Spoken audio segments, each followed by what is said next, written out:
इस news channel पर जो भी वक्ता ने कहा वो उसकी अपनी राय है, जिसकी पुष्टि नेशन न्यूज इंडिया नहीं करता। धन्यवाद।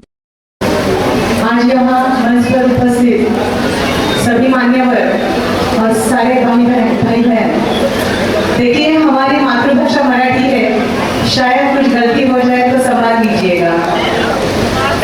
आज सर्वप्रथम मैं विशाखा गायकवाड़ महाराष्ट्र पुणे से यहाँ पर आई हूँ। इस संगठन ने मुझे आमंत्रित किया है और यहाँ अपने विचार रखने का एक जो मौका दिया है, इस मौके की लाभार्थी मैं जो हूँ वो बस मेरे पापा के वजह से हूँ और मेरी सावित्री माई के वजह से हूँ।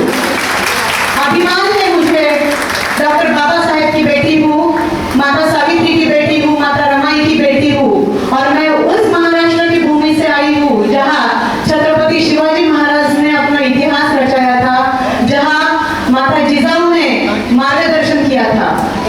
इन सब महापुरुषों की इनकी प्रेरणा लेते हुए पिछले 10 साल से मैं कुछ सामाजिक कार्य कर रही हूँ और ये सारे मीडिया के जो मेरे भाई लोग हैं, भाई बहने हैं, इनके वजह से आज देश के हर कोने कोने तक अपने विचार रखने की, विचार पहुंचाने की ताकत इनके जरिए से रखती हूँ। तो एक बार मैं मीडिया का भी धन्यवाद करना चाहूंगी।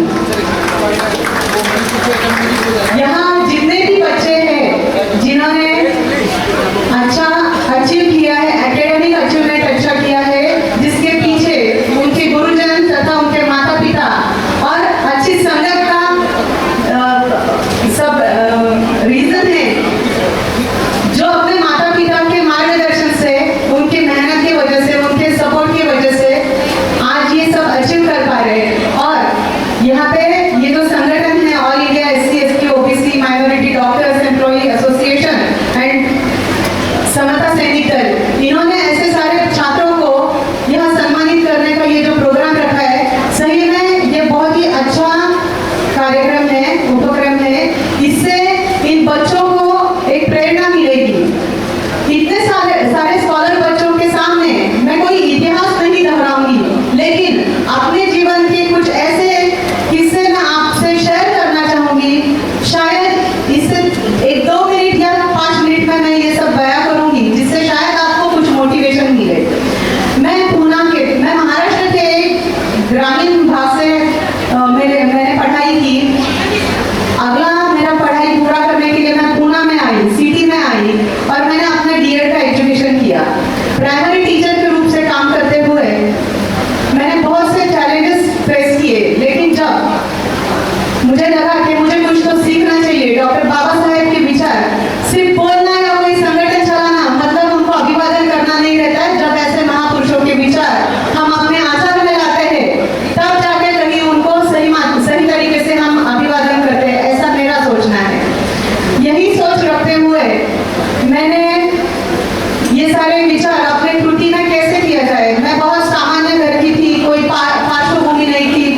वहां से मेरा सामाजिक कार्य शुरू हुआ। उसके बाद एक कॉन्फिडेंस बढ़ता गया। तब मुझे ना मीडिया को फेस करना आता था, और आज जैसे बात कर रही हूँ, ऐसे बात करने से मेरे हाथ पैर कांपते थे। डर लगता था कि कहीं कुछ गलत ना हो जाए, लोग क्या सोचेंगे। लेकिन जब मैंने ये काम शुरू किया, बस कुछ किताबें पढ़ती रही और यही सोचा मैं सोसाइटी के लिए अच्छा करती रहूंगी। मेरे जीवन का हर एक दिन एक तो अच्छा काम करूंगी, चाहे कोई विचार किसी को देना, चाहे किसी की चेहरे पे मुस्कुराहट लाना, किसी की मदद करना, और ये सारे काम मेरे जीवन की प्रेरणा बनते गए। मेरे माँ बाप तो नहीं थे, लेकिन मेरे दादा दादी ने जो संस्कार मुझे दिए, वो हमेशा बोलते थे तुम जितना दूसरों की मदद करोगी।